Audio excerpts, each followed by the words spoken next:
Okay, now that we've captured the handshake, all we need to do to crack the WPA key is to create a word list.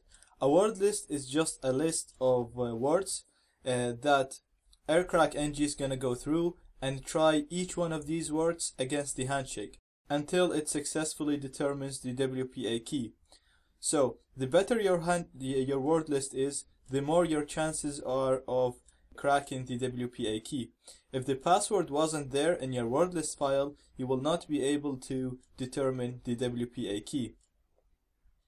Now I've attached a list of ready word lists that you can just download and use, or you can create your own word list using this video tutorial. We're going to use a tool called Crunch.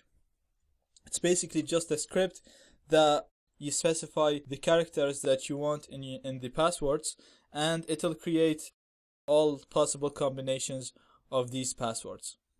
So the format of the command of using Crunch is crunch minimum maximum.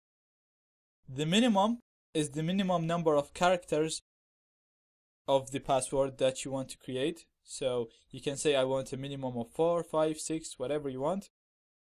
Maximum is the maximum number of characters in the passwords. Characters, you're going to specify the characters that are going to be used to create the passwords. So you can specify A, B, C, D, E, F, G, all the lower letters, and then you can write the capital letters. You can put numbers, you can put symbols. So here you'll specify the characters that you want.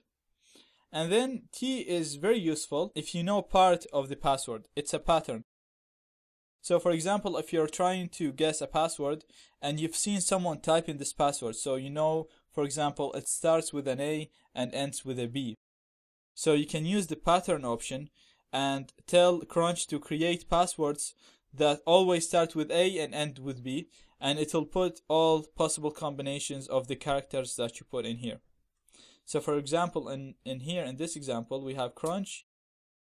We're going to create passwords of minimum of 6 characters and maximum of 8 characters. And the passwords are going to be combinations of the characters 1, 2, 3, 4, 5, 6. And these symbols is going to be stored in a file called Wordlist. And the pattern is this password or that are going to be created, they're always going to start with an A and they're always going to end with B. So all the passwords that you're going to see in the file are going to always start with A and end with B, and they'll have all the possible combinations of the characters you specified here between the A and the B. So let's just run it here and create a sample word list. I'm going to say crunch. And then we're gonna make a minimum of 6 and maximum of 6, or let's say minimum of 4, maximum of 6. And just so that it doesn't take a long time, I'm gonna make it short. I'm gonna put the characters. So I'm gonna just put 1, 2, 3 AB. I'm gonna store this in sample word list. So Crunch is going to create a combination of passwords, minimum of 4 characters, maximum of 6 characters, and it's going to create all possible combinations of 1, 2, 3, AB, and it's going to store all that in a file called sample word list. Now we can read this file. We can just say cat sample word list, and we can see all the passwords that are stored in this file now. So that's all the passwords that Crunch created for us.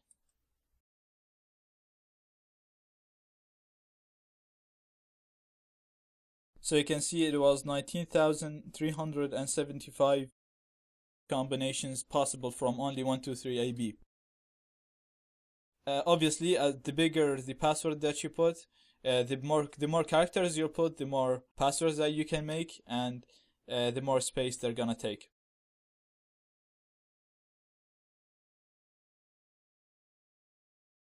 So let's just have a look on the pattern option.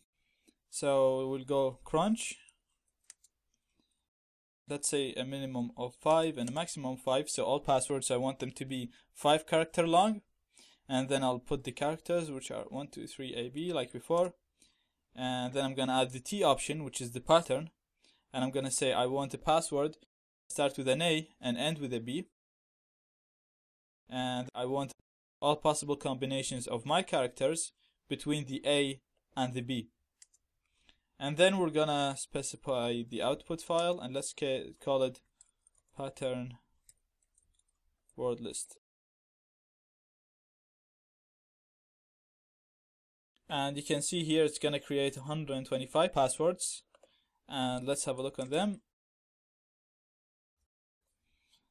And as you can see here, it's always starting with an A and always ending with a B. So you can use Crunch now to create your word list. And in the next video, we're going to use the word list and the handshake file to determine the actual WPA key.